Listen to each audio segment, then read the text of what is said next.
Keluaran pasal yang ketiga ayat yang pertama sampai ayat yang ke-6. Kalau sudah dapat atau lihat di layar, kita baca bersama-sama. Adapun Musa, ia biasa menggembalakan kambing domba Yitro mertuanya, imam di Midian. Sekali ketika ia mengiring kambing domba itu ke seberang padang gurun, sampailah ia ke gunung Allah, yaitu gunung Horeb. Lalu malaikat Tuhan menampakkan diri kepadanya dalam nyala api yang keluar dari semak duri. Lalu ia melihat dan tampaklah semak itu menyala, tetapi tidak dimakan api. Musa berkata, baiklah aku menyimpang ke sana untuk memeriksa penglihatan yang hebat itu. Mengapakah tidak terbakar semak itu? Ketika dilihat Tuhan bahwa Musa menyimpang untuk memeriksanya, dari tengah-tengah semak duri itu kepadanya, Musa, Musa. Dan ia menjawab, ya Allah. Lalu ia berfirman, janganlah datang dekat-dekat, tanggalkanlah kasutmu dari kakimu, sebab tempat di mana engkau berdiri itu adalah tanah yang kudus. Lalu ia berfirman, akulah Allah ayahmu, Allah Abraham, Allah Ishak dan Allah Yakub. Maka Musa menutupi mukanya sebab ia takut akan memandang Allah. Bapak Ibu, sebelum saya melakukan proses eksposisi yang sederhana buat ayat ini dalam 3 poin nanti supaya jadi pelajaran bagi kita, penting sekali bagi kita Bapak Ibu. Yang pertama, setiap kali kita datang di ibadah ada sebuah kesadaran akan kebutuhan, akan keberadaan Allah. Ini bukan pertemuan biasa, tapi pertemuan kita bertemu dengan Tuhan Bapak Ibu. Karena itu Bapak Ibu, saya mohon perhatikan dengan baik-baik. Yang menggunakan HP, gunakan HP untuk Alkitab, tidak yang lain Bapak Ibu, sehingga fokus, karena kita sedang berurusan dengan Tuhan. Barang siapa menghormati Tuhan, dia dihormati. Barang siapa tidak menghargai Tuhan dan menghormati Tuhan, dia tidak akan dihormati. Perhatikan sekali Bapak Ibu, karena kita sedang datang duduk di tempat ini untuk beribadah. Kita sedang mencari Tuhan. Jangan sampai kita hanya meluangkan waktu kita karena rutinitas kita as a Christian, maka kita datang dan duduk di tempat ini supaya tidak dibilang ateis, supaya tidak dibilang kafir. Kita mengambil waktu untuk datang di tempat ini. Tapi setiap kali kita datang ibadah, setiap kali kita hadir, every time when we attend church in here, ya, itu adalah sebuah kebutuhan, it's a needed, ya. Itu sebuah kebutuhan akan keberadaan Allah. Karena itu bagi kita menghormati Allah itu penting sekali. Perhatikan, fokus dari ibadah itu tertuju kepada khotbah dari mimbar, bukan kepada musik, bukan kepada angin, bukan kipas angin, AC dan lain. Tapi fokus kepada ibadah Kristen tertuju kepada pemberitaan firman Tuhan. Kalau kita setuju dengan apa yang saya sampaikan, mari kita berdoa, ya, supaya Tuhan menolong kita. Tunduk kepala kita berdoa, jadikan Tuhan ibadah ini sebuah kebutuhan dalam hidup. Benar-benar kita hormat sama Tuhan. Saya datang di ibadah ini untuk saya mencari Tuhan. Ambil waktu 1 menit saja, ataupun setengah menit untuk bersekutu dengan Tuhan. Katakan, Tuhan, saya ingin Engkau hadir dalam ibadah yang sederhana ini. Saya mau fokus dengan Engkau. Saya mau mendengar Engkau berbicara kepada saya. Saya hadir ke tempat ini bukan karena saya orang Kristen, ya, tapi saya mau mengalami encounter with the personal of God through the word of God in here. Ambil waktu sebentar, tunduk kepala, sampaikan kebutuhan kepada Tuhan, kita berdoa. Tuhan, terima kasih.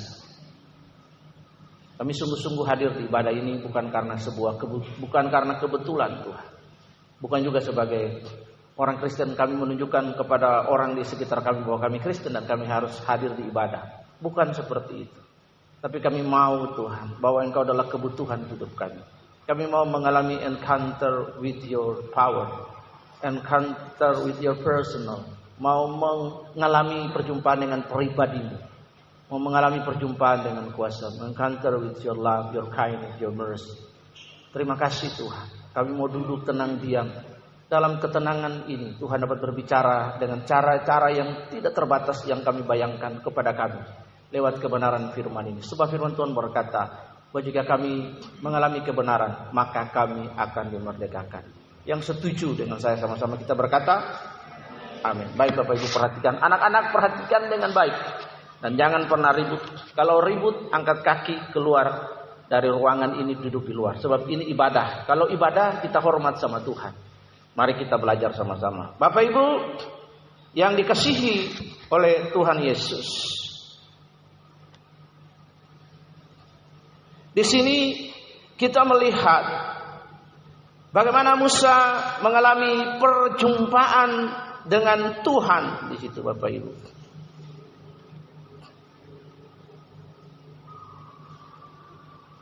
Ya, kita melihat Musa mengalami encounter with the personal of God. Ketika kita menjadi orang Kristen, maka harus hal penting yang kita harus tanamkan dalam hidup ini adalah mengalami perjumpaan dengan orang Kristen. Ada sebuah penjelasan yang bagus saya dengar di penjara ketika pelayanan bersama dengan Sato yang disampaikan oleh Curtis, ya, pengajar di YWAM speaker, ya. Dia bagus sekali memberikan penjelasan kepada para warga binaan di rutan. Ketika kita menjadi orang Kristen, bukan karena warisan, karena orang tua saya Kristen maka saya harus menjadi Kristen. Itu Bapak Ibu lihat, itu produk budaya. Ya. Karena saya lahir di Brasil maka saya harus Katolik. Karena saya lahir di Pulau Ambon maka saya harus Protestan. Tidak seperti itu. Ya. Kita dihasilkan, agama kita dihasilkan dari produk budaya. Karena saya tinggal di Belimbing Sari, maka is a must to become a Christian. Maka sebuah keharusan untuk menjadi Kristen. Tidak harus seperti itu. Karena saya di Sumba, karena saya ada di Ambon, Indonesia bagian timur semuanya, maka saya harus Kristen. Pemahaman yang seperti itu adalah keliru. Yang benar adalah, Bapak Ibu yang dirahmati oleh kasih karunia, Kristen adalah mengalami perjumpaan dengan Kristus. Yeah. To become a Christian is encounter with the power of God, with the personality of God, encounter with Christ as a God, as a personal God in your life. Penting sekali bagi kita untuk memahami hal ini, Bapak Ibu yang dikasihi oleh Tuhan. Kita belajar dari kisah Musa. Sebelum dia diberikan tanggung jawab, Bapak Ibu. Jadi perhatikan dengan baik. Sebelum seseorang diberikan tanggung jawab, visi, misi oleh Tuhan, maka pelayanan itu dimulai. Bapak Ibu perhatikan, every ministry must starting with the personality of God. Semua pelayanan harus lahir dari perjumpaan dengan Tuhan. Ya, sebab kalau pelayanan kasih cinta kita kepada Tuhan itu lahir dari emosi, lahir daripada hal yang lain, maka pelayanan itu akan runtuh dan hancur, Bapak Ibu. Sebelum Musa diberikan tanggung jawab, ada sebuah divine experience, ada sebuah pengalaman ilahi. Musa bertemu dengan Tuhan. Moses was encountered with the personality of God. Iya. Musa mengalami sebuah perjumpaan dengan Tuhan, dan perjumpaan dengan Tuhan itu change whole life, merubah seluruh hidupnya, mentransformasi hidup Musa, Bapak Ibu. Karena itu penting sekali bagi kita untuk mengalami perjumpaan secara pribadi dengan Tuhan. Bapak Ibu perhatikan, suatu saat Yesus berdiskusi dengan murid-muridnya. Dan Yesus mengajukan sebuah pertanyaan sederhana kepada mereka. According to you, who am I? Mereka berkata, engkau adalah Elia, engkau adalah Musa, engkau adalah para nabi. Tapi Petrus berkata, engkau adalah Mesias, anak Allah yang hidup. Petrus said to Jesus, he answered Jesus' question. You are Messiah, the living Son of God. Petrus mengalami transformasi ketika dia berkata bahwa engkau adalah Mesias, anak Allah yang hidup. Nah, perjumpaan ini merubah hidup Petrus. Sekalipun nanti dalam perjalanan Petrus dia mengalami berbagai proses kehidupan. Dia menyangkal Yesus, dia pernah berjalan di atas air. Tetapi pengertian akan pribadi Allah itu yang mendasari hidupnya mentransformasi. Seperti Musa, Bapak Ibu mengalami transformasi hidup. Itulah sebabnya keberadaan dan kebutuhan akan Allah sangat penting sekali bagi kita dalam hidup ini. Mengabaikan Allah dalam hal-hal yang sederhana, Bapak Ibu, itu adalah sebuah kegagalan kita untuk mengalami Allah. Mari kita lihat, Bapak Ibu, beberapa teks di situ. Musa bertemu dengan Tuhan, digunakan kata malak atau malaikat Allah. Malaikat Allah sendiri adalah Tuhan. Ini menunjukkan tentang manifestasi langsung dari Allah. Allah menunjukkan kehadiran ilahi lebih dari sekedar malaikat biasa. Seseorang yang mengalami perjumpaan dengan kuasa dan hadirat Tuhan. Dalam konteks Musa, Bapak Ibu perhatikan, semak yang terbakar menunjukkan tentang kuasa Allah. Jadi penting sekali bagi kita. Ya, kita sering kali berkata ada kejadian-kejadian di dalam Alkitab. There is a many miraculous things in Bible that was we read. Tetapi apakah kita juga pernah mengalami hal-hal seperti itu dalam hidup kita? Tidak saja membaca kejadian-kejadian penting yang terjadi di dalam Alkitab, but we must have experience. Tapi kita juga harus punya pengalaman bertemu dengan Tuhan. Karena itu kekristenan kita, Bapak Ibu perhatikan, kekristenan yang kita hidupi bukan karena bapak saya Kristen, ibu saya Kristen, lalu saya Kristen. Tapi kekristenan adalah bagaimana kita mengalami Tuhan dalam hidup yang mentransformasi hidup kita. Bapak Ibu, ini sangat penting sekali. Musa adalah seorang prince of Egypt. Dia hidup dengan budaya. Musa was living with the Egypt culture. Perhatikan di situ. Dia seorang petarung, dia seorang warrior. Dia dididik dengan cara Mesir. Musa have an Egypt character, Egypt culture. He must change by God. He must meet with God before he serve God. Musa harus bertemu dengan Tuhan dulu sebelum Musa melayani pekerjaan Tuhan. Kita tidak bisa melayani pekerjaan Tuhan tanpa kita bertemu secara pribadi dengan Tuhan. Dan pelayanan itu lahir dari hati kita, dari relasi kita dengan Tuhan. Katakan amin. Ini yang dialami Musa, Bapak Ibu. Jadi Musa mengalami divine encounter, pertemuan yang ilahi that will change his life forever. Ini yang penting, Bapak Ibu. Semak duri tidak terbakar.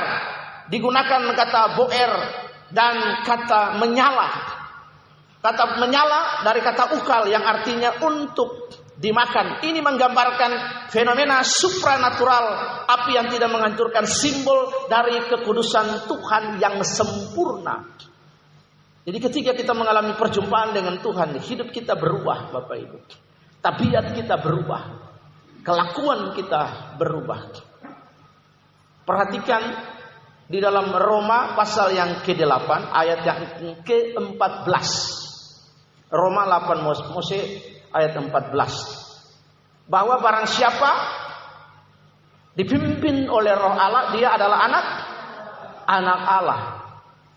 Tidak gampang dan tidak mudah dipimpin oleh Roh Allah. It's not easy to lead by the Spirit of God. Perhatikan Bapak Ibu. Kenapa? Tidak mudah dan tidak gampang. Spirit talk to spirit. Spirit not talk to flesh. Roh Kudus tidak pernah berbicara kepada manusia daging, sehingga dia tidak mengalami kemengertian. Ini perhatikan sekali. Ya, jadi digunakan kata di situ agone, artinya intense conflict. Before Holy Spirit lead us, perhatikan kita adalah manusia daging, manusia yang sudah jatuh ke dalam dosa, Bapak Ibu. Manusia yang sudah jatuh ke dalam dosa, kita harus mengalami perjumpaan dengan Allah, ditebus oleh Allah, hidup dalam kebenaran, baru Roh Kudus akan menuntun kita. Karena di dalam Yohanes 8 ayat 32, Yohanes 8 ayat 32 firman Tuhan berkata bahwa barang siapa, the man that who is know about the truth, itu akan mengalami kemerdekaan. Barang siapa yang mengenal kebenaran, dia akan mengalami kemerdekaan. Salah satunya adalah dibebaskan dari dosa ketika kita menerima Tuhan Yesus menjadi Tuhan dan Raja dalam hidup ini, Bapak Ibu. Di orang-orang yang mengalami kemerdekaan dengan Tuhan akan dibebaskan. Itu perhatikan.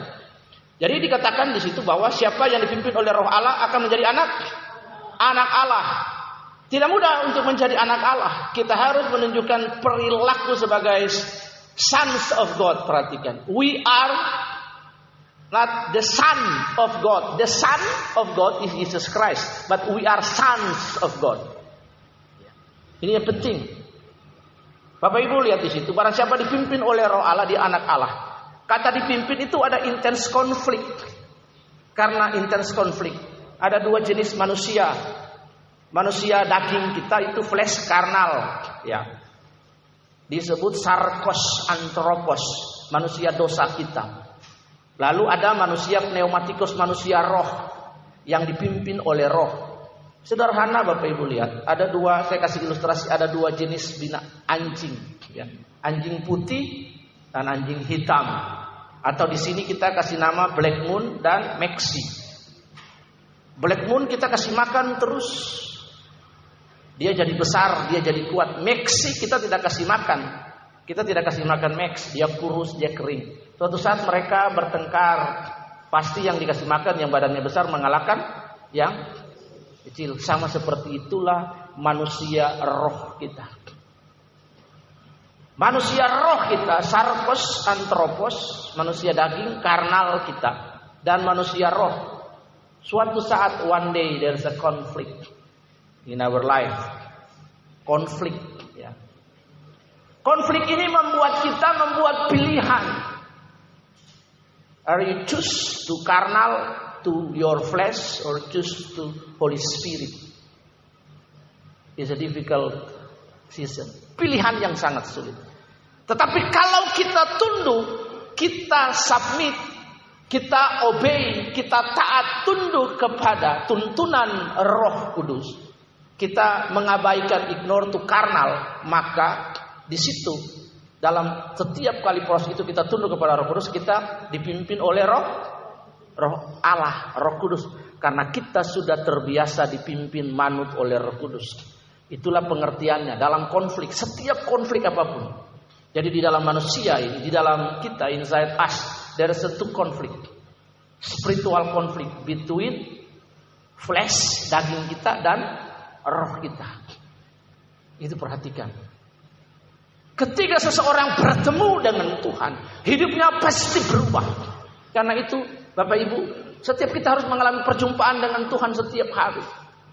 Perjumpaan itulah yang merubah kita. Perjumpaan antara Musa dengan Tuhan. Salah satunya di situ dikatakan, tanggalkanlah kasut di mana engkau berdiri, sebab tanah itu adalah kudus, Bapak Ibu.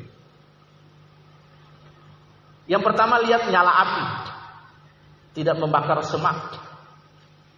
Itu artinya di luar nalar, sesuatu yang jauh melampaui logika kita. Logika kita, logik rasional, itu adalah sesuatu yang menurut kita sesuai, nalar kita bisa diterima, itu masuk akal. Tapi sesuatu yang tidak masuk akal, karena itu Bapak Ibu perhatikan, the spiritual things itu jauh melampaui nalar kita. Jauh melampaui nalar kita, supernatural things, melampaui nalar, melampaui cara berpikir kita. Dan Tuhan mau supaya kita keluar dari cara berpikir yang rasional. Every miracle in Bible outside of your logic. Semua mujizat di Alkitab jauh melampaui logika kita. Jadi Bapak Ibu perhatikan, ketika Musa mengalami perjumpaan dengan Tuhan, maka perhatikan ada the supernatural things. Dia mengalami perjumpaan ilahi. Yang kedua, perhatikan, dia berdiri di tanah itu dan dia berkata bahwa tanggalkan kasut, bab tanah di mana engkau berdiri adalah kudus. Tanah berbicara tentang hidupmu. Land, it means life that you stand. Yeah. It's a holiness. So be careful with your life. Tanah di mana kita berdiri adalah kudus. Hidup kita ini adalah kudus. Perhatikan dan hati-hati sekali Bapak Ibu. Jika kita mengalami perjumpaan dengan Tuhan, maka perjumpaan itu akan mentransformasi hidup kita. Before Musa called by God for the mission as a God prophet, perhatikan di situ. Musa mengalami encounter with the personality of God. Musa have encounter with the divine things. The whole life by Moses changed when he meet with God. Ini juga bagi kita penting sekali. Sebab orang-orang yang berjumpa dengan Tuhan, hidupnya pasti berubah. Lewi pemungut cukai, Sakeus pemungut cukai, Maria Magdalena seorang pelacur. Dan siapa lagi orang-orang yang bertemu dengan Tuhan apapun dosanya, ketika bertemu dengan Tuhan hidupnya pasti berubah. Christianity always talk about transformation hidup, Bapak Ibu. Dan ini sangat penting bagi kita. Perjumpaan pribadi dengan Tuhan itu sangat penting sekali. Diawali dengan menjadikan Tuhan sebagai kebutuhan hidup, Bapak Ibu. God is our need. And God is a must, not an option. Tuhan itu sebuah keharusan bagi kita. Bukan sebuah opsi. Nah, sometimes every Christians, mereka menjadikan Tuhan itu option. If I find trouble, circumstance, the difficult season in life, they come to church, attend the church, as pastor to laying hand to them and pray to them, to ask the help God. Bapak Ibu perhatikan di situ. Tuhan bukan seperti itu, Bapak Ibu. Bukan Tuhan yang seperti itu, tapi kekristenan ialah kita mengalami perjumpaan dengan Tuhan yang berubah hidup kita. Bapak Ibu perhatikan di situ. Ada 3 hal penting yang kita harus lihat. Tanah artinya adalah adama atau kodes. Jadi perhatikan, lihat, kata tanah adalah adama. Bagaimana manusia hidup? Manusia itu kita diciptakan dari tanah. Kita asalnya dari tanah. Supaya kita menjejakkan kaki di bumi ini. There is a 2 element in us. The first is dust. Ya, tanah ini. Dari tanah supaya kita menjejakkan di tanah. Elemen bumi kita diciptakan. Supaya kita menjejakkan kaki. Yang kedua, spirit neshama. The spirit of God.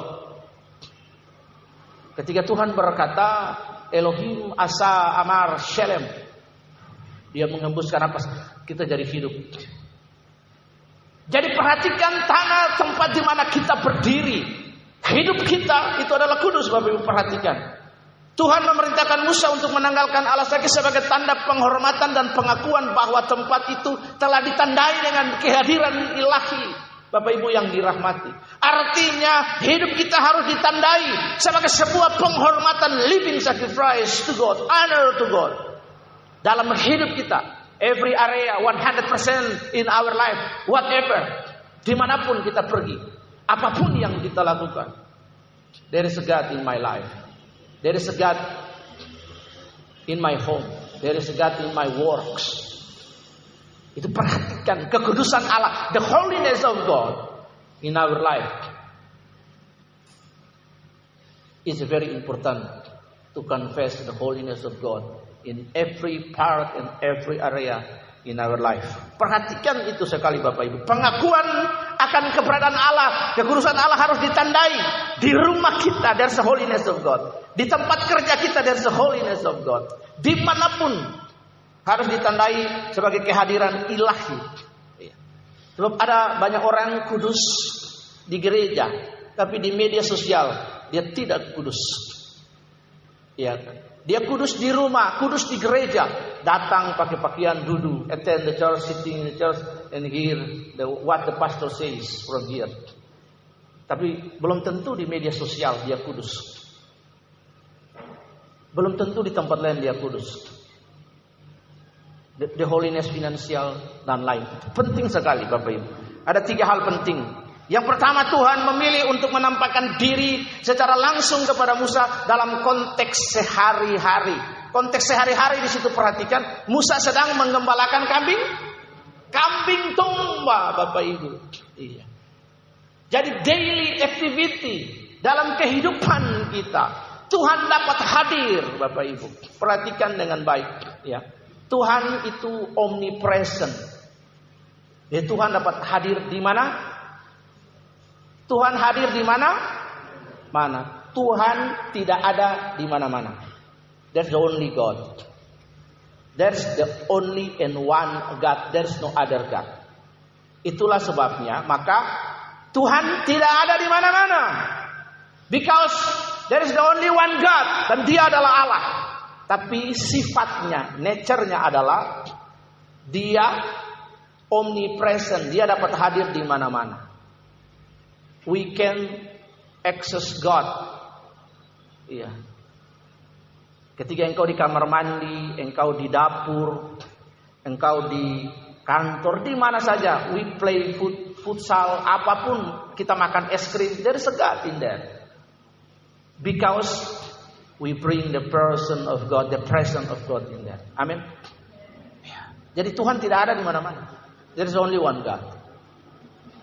Perhatikan, Bapak Ibu yang dikasihi Tuhan. Jadi yang pertama, kita harus yakinkan diri kita. Untuk apa Bapak Ibu? Bahwa Tuhan harus hadir di dalam pekerjaan saya. Iya. God, kehadiran Allah harus hadir dalam keseharian hidup saya. Jadi holiness itu sederhana. Pengertian holiness itu sangat sederhana. Holiness itu adalah menyadari there is a God 24 hour in my daily life. Realize about the presence of God, the personality of God in my life 24 hour. Sehingga kita tidak berbuat hal-hal yang salah, berbohong atau hal-hal yang lain sebagainya, menyadari. Jadi holiness itu sangat sederhana dalam hidup ini. Jangan seringkali orang bilang kalau mau jadi suci baca Alkitab 24 jam dalam kamar berdoa. Terus kita kapan kerja? Holiness itu tidak seperti itu. Menyadari akan keberadaan Allah dalam hidup ini, menjadikan Tuhan dalam hidup ini. Wherever you go, you bring the sign of the Jesus Christ in your life. Tidak perlu jadi kudus dalam gereja. Anda dapat kudus di luar sana. Sebab kalau dalam gereja semua orang bisa dengan caranya untuk jadi alim dalam gereja. Dalam gereja kita bisa jadi malaikat semua. Di luar belum tentu malaikat. Iya. Kemarin tetangga kita di sebelah, malam-malam mereka putar sebuah lagu, nyanyi sampai pagi. Lagunya keren, saya dengar itu. Saya lagi kasih makan lele di kolam lele. Lagunya bagus sekali. Aku tak mau menjadi setan yang menyakitimu. Ada tahu lagu itu? Ada nggak tahu? Lagunya dinyanyikan oleh Slang. Iya, apa tuh tahu? Saya ketawa di kolam lele itu, aduh. Terus siapa juga bilang orang berdosa, orang jahat juga paling tidak mau jadi setan, Bapak Ibu. Suatu saat ada setan itu menangis dalam sebuah rapat setan conference. Dia berkata, saya tidak mau lagi menjadi setan. Ditanya, kenapa Anda tidak mau jadi setan? Iya, sebab yang korupsi itu manusia. Selalu saya disalahkan. Padahal uangnya dia tidak bagi dengan saya. Iya. Yang ngajak ke tempat pelacuran, iya, dia sendiri yang ke sana. Tapi yang disalahkan saya juga nggak diajak. Bikin dosa yang lain juga begitu. Mereka mabuk minum 1 sloki tambah darah. Iya. 2 sloki naik darah. 3 sloki cari perkara. 4 sloki muntah darah. 5 sloki masuk penjara. Perhatikan dengan baik. Setan juga disalahkan. Padahal saya nggak pernah diajak minum itu. Perhatikan dengan baik. Jadi Bapak Ibu, ini penting sekali. Untuk apa menjadikan Tuhan setiap hari dalam hidup kita. Itu kebutuhan yang penting. There is a presence of God in our life 24 hours. Kita tidak perlu baca Alkitab, doa puasa dalam kamar. Kapan kita kerja? Kapan kita mengerjakan visi Tuhan kalau 24 jam, if 24 hours, just pray on your room. Fasting. Ikut kegiatan gereja tapi tidak bekerja. Kita harus mengerjakan pekerjaan Bapa selama hari masih siang. Karena itu kita terus berdoa dan bekerja. Amin. Ya, Bapak Ibu lihat poin yang kedua di sini. Jadi Tuhan menyatakan diri dalam hal-hal yang biasa. Ini mengingatkan kita bahwa Tuhan menjumpai kita. Tuhan dapat menjumpai kita di mana saja. Bahkan dalam situasi sehari-hari yang tampak biasa, kita harus selalu siap untuk mendengar suaranya. Karena Tuhan seringkali berbicara di luar dugaan kita. Tuhan sementara berbicara. Tuhan menjumpai Musa di saat yang Musa tidak pikirkan. God was meet with Moses. Ya. Itu bukan di setting. Ya. Coincidence. Tidak ada kebetulan. Jadi Tuhan dapat menjumpai kita, Bapak Ibu. Tuhan tidak hanya menjumpai kita di gereja saat kita menyembah. Tuhan dapat menjumpai kita sementara kita sedang bekerja, kita sedang di toilet. Saya baca satu buku yang luar biasa. Judulnya adalah God. Tuhan adalah bos di dapur saya. God is my boss in this kitchen. Itu oleh seorang pendoa syafat di YWAM. Karena dia cukup lama dia dikasih tanggung jawab hanya memasak di dapur. Ya. Ibu dari Joy Dawson, dia selama 20 tahun lebih tugasnya hanya memasak di dapur. Tapi di dapur itulah dia berdoa, dia gantung semua petadunya, dia berdoa di dalam ruangan itu. Dan kemudian dia menjadi pengajar dari doa syafaat. Jadi Tuhan dapat di mana saja. Tuhan lebih daripada Google Map. Google Map itu kadang salah. Saya sudah pernah mengalami di Denpasar Google Map bawa saya salah tempat. Sampai mobil bread kegores di lorong yang sempit. Tapi Tuhan tidak pernah salah, katakan amin. Jadi Tuhan dapat bertemu dengan kita di dalam hal yang biasa. Kita harus selalu siap mendengar suaranya bahkan di luar dugaan kita. Tuhan dapat kita temui di mana saja karena Dia adalah omnipresent. Tuhan tidak ada di mana-mana. Tuhan hadir di mana-mana. Karena itu hari ini ketika kita berdoa, di seluruh dunia sedang berdoa, Tuhan pun hadir di sana. Dia tidak terbatas oleh ruang gerak dan waktu. Yang kedua, dengan cepat, kekudusan Tuhan mengundang rasa takut dan penghormatan. Ketika Musa melihat semak yang menyala tetapi tidak terbakar, ia menyadari kekudusan Tuhan dan menutupi wajahnya. Kekudusan Tuhan menuntut kita merespon dengan hormat, dengan mengenali bahwa kehadirannya adalah sesuatu yang kudus dan transformatif, Bapak Ibu. Orang-orang yang bertemu dengan Tuhan pasti hidupnya berubah. Pertanyaannya, you meet with God. Apakah kita bertemu dengan Tuhan? Apakah pertemuan itu merubah hidup saya? Apakah pertemuan itu melahirkan kerinduan yang dalam dari saya untuk berubah, untuk mencintai Tuhan dengan sungguh-sungguh. Tuhan lebih daripada apapun di dunia ini. Katakan amin. Tuhan lebih dari suamimu, Tuhan lebih dari istrimu, Tuhan lebih dari semua anak-anakmu, Tuhan lebih dari apapun yang engkau punya. Inilah yang penting. Jadi perjumpaan dengan Tuhan itu adalah perjumpaan yang transformatif, merubah hidup kita. Hidupnya Musa berubah. Bapak Ibu lihat grafik Musa, dia dari seorang Prince of Egypt. Ya, the Prince of Egypt, living in the luxury, in the palace of Pharaoh. Yang terjadi adalah ketika dia membunuh salah satu dari orang Israel. Dia adalah orang Israel, tapi dia membunuh salah satu orang Israel. Dia lari ke Midian. Dari seorang prince, ya, from prince become a servant in the desert. But the one day God meet with Moses and his life changed forever. He become a leader for Israel. God leads you and use you. You must have an encounter with the personality of God. Sebelum Tuhan memakai kita, menuntun kita, maka Bapak Ibu, kita harus mengalami perjumpaan dengan Tuhan. Sedikit cerita, saya bukan siapa-siapa. Ketika saya memutuskan untuk ada di sekolah Discipleship Training School, saya sekolah di sana. Setelah lulus, saya melayani beberapa tahun, dan saya mengambil pilihan. Saya harus mengerjakan visinya Tuhan. Apapun yang terjadi, sufferings, problems, certain state, every difficult season I was facing with my wife, to become a servant of God is not easy. We must meet with God before we serve Him.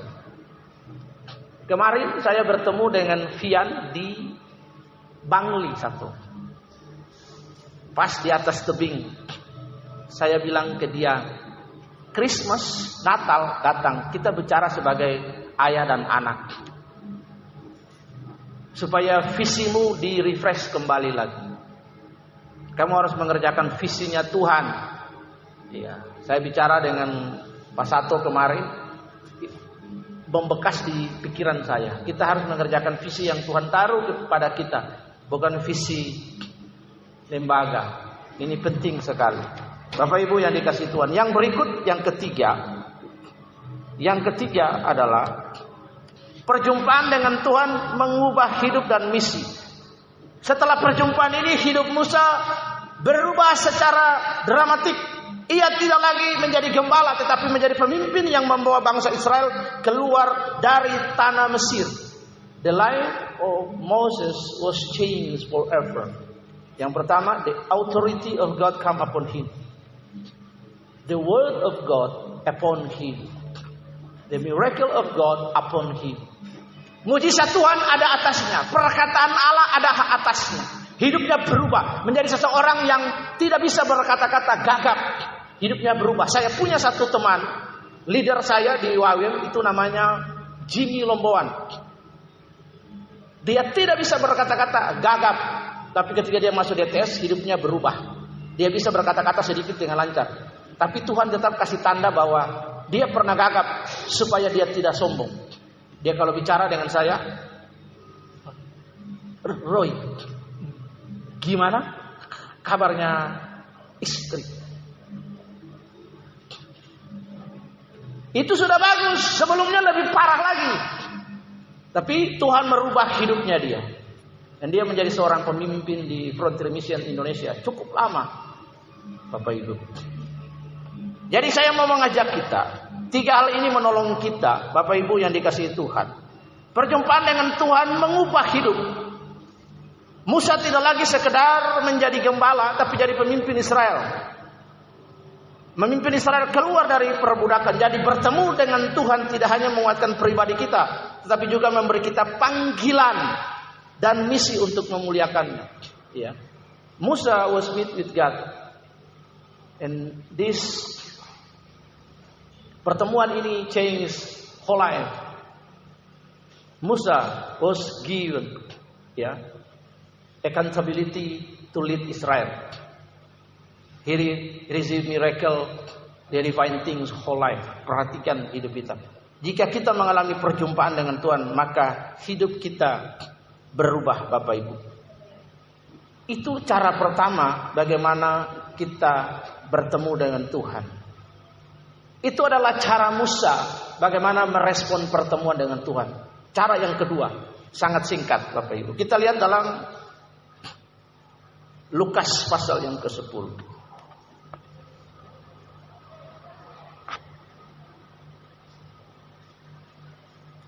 Bapak Ibu, Lukas pasal yang ke-10 ayat 39 sampai 42.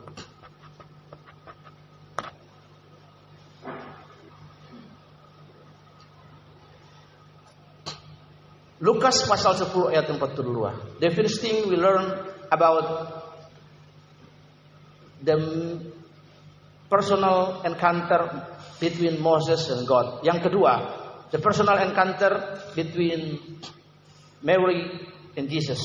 Kita lihat di situ ayat 39. Perempuan itu mempunyai seorang saudara yang bernama Maria. Maria ini duduk di dekat kaki Tuhan dan terus mendengarkan perkataannya. Sedang Marta sibuk sekali melayani. Ia mendekati Yesus dan berkata, Tuhan, tidakkah engkau peduli bahwa saudaraku membiarkan aku melayani seorang diri? Suruhlah ia membantu aku. Tetapi Tuhan menjawab, Marta, Marta, engkau khawatir dan menyusahkan diri dengan banyak perkara. Tetapi hanya satu saja yang perlu. Maria telah memilih bagian yang terbaik yang tidak akan diambil daripadanya.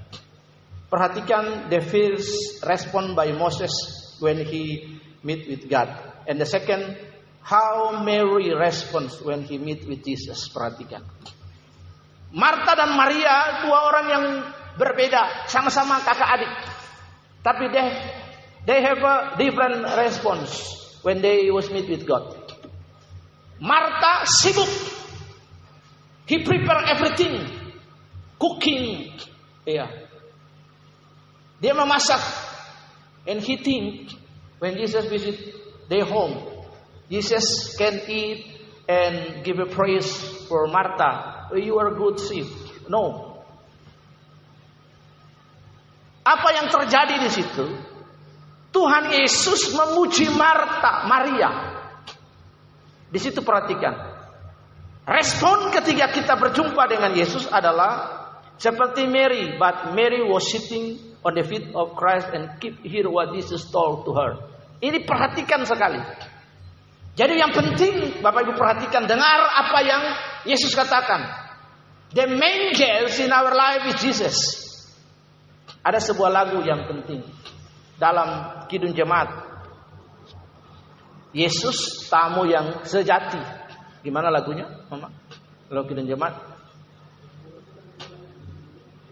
Berbahagia tiap rumah tangga di mana kau lah tamu yang tetap.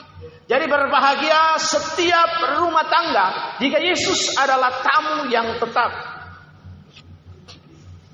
Bapak Ibu perhatikan, the word of God that was brought by Jesus is the important things more than anything. Martha tried untuk menarik perhatian Tuhan Yesus, but Jesus says the best part that was doing by Mary. He was sitting on the feet of Christ. Dia mendengar Tuhan berbicara, the best portion. Jadi hal yang paling penting respon kita perhatikan Bapak Ibu adalah duduk di kaki Tuhan dan terus untuk mendengar apa yang Yesus katakan. Dan Bapak Ibu perhatikan hidupnya Martha berubah. Hanya satu saja yang perlu. Maria telah memilih bagian yang terbaik. Ayat 42 yang tidak akan diambil daripadanya. What is the best portion that Jesus refer and mention to Mary? The word of God. Walau bumi akan berlalu, matahari tak bersinar lagi, tetapi Tuhan Yesus tak pernah ingkar dan semua yang difirmankannya pasti akan digenapi.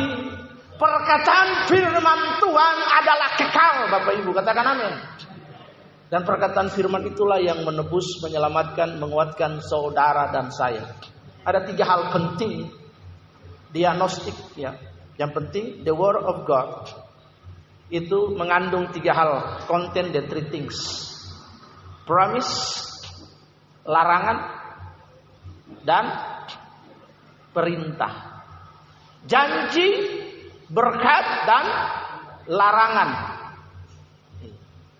Ada larangan, ada perintah, ada berkat di situ. 3 hal penting ini harus diingat. Jadi kita melihat di sini bagaimana Martha punya respon ketika dia bertemu dengan Tuhan. The response of Mary. Karena yang dia tahu, pesan yang dia bawa itu lebih penting dari hal apapun. Perhatikan, Yesus berkata, Maria engkau menyibukkan diri, Martha menyibukkan diri dengan segala hal. Artinya Tuhan Yesus mau kalau di rumah itu hanya ada roti, sudah roti saja. Sama air putih ya sudah bersyukur. Sebab firman Tuhan pada bagian lain berkata bahwa kerajaan surga bukan terdiri dari makan dan minum, tapi soal kuasa, soal damai sejahtera. Itulah yang Yesus mau. Jadi kita melihat 2 hal ini. Respon from Moses and respon from Mary when they meet with God. Dan the both of this case bring us a new understanding. 1, pertemuan itu merubah kita. Bagaimana respon kita ketika kita bertemu dengan Tuhan? Apakah pertemuan itu mentransformasi hidup kita? Dan bagaimana transformasi pertemuan itu memimpin kita lahir visi yang baru? Visi yang baru untuk menuntun kita dalam perjalanan hidup kita ke depan. Amin. Selamat untuk bertemu, berjumpa dengan Tuhan. Dan setiap kita harus mengalami perjumpaan dengan Tuhan. Seperti Maria atau seperti Moses dalam hidup ini. Tunduk kepala dan kita berdoa. Kami bersyukur Tuhan, Hari ini kami belajar dari kisah Musa bertemu dengan Tuhan. Bagaimana hidupnya berubah. Dia menjadi seorang pemimpin. Marta bertemu dengan Tuhan. Dan Tuhan berkata bagian yang terbaik adalah seperti yang dilakukan oleh Maria. Begitu berharganya firman Tuhan.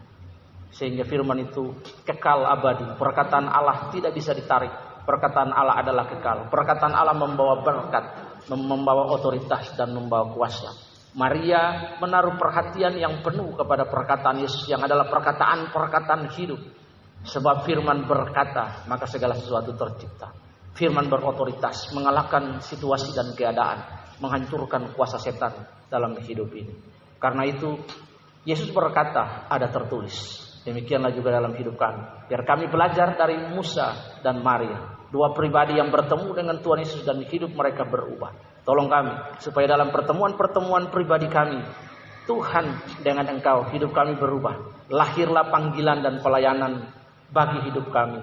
Dan bagian yang terbaik yang Engkau tentukan bagi kami. Di dalam pertemuan-pertemuan pribadi kami dengan Engkau. Di dalam nama Tuhan Yesus, kami sudah berdoa dan mengucap syukur. Haleluya. Sama-sama kita berkata, amin. Tuhan Yesus memberkati kita semua. Saya undang Pak Tutwidia untuk ke depan.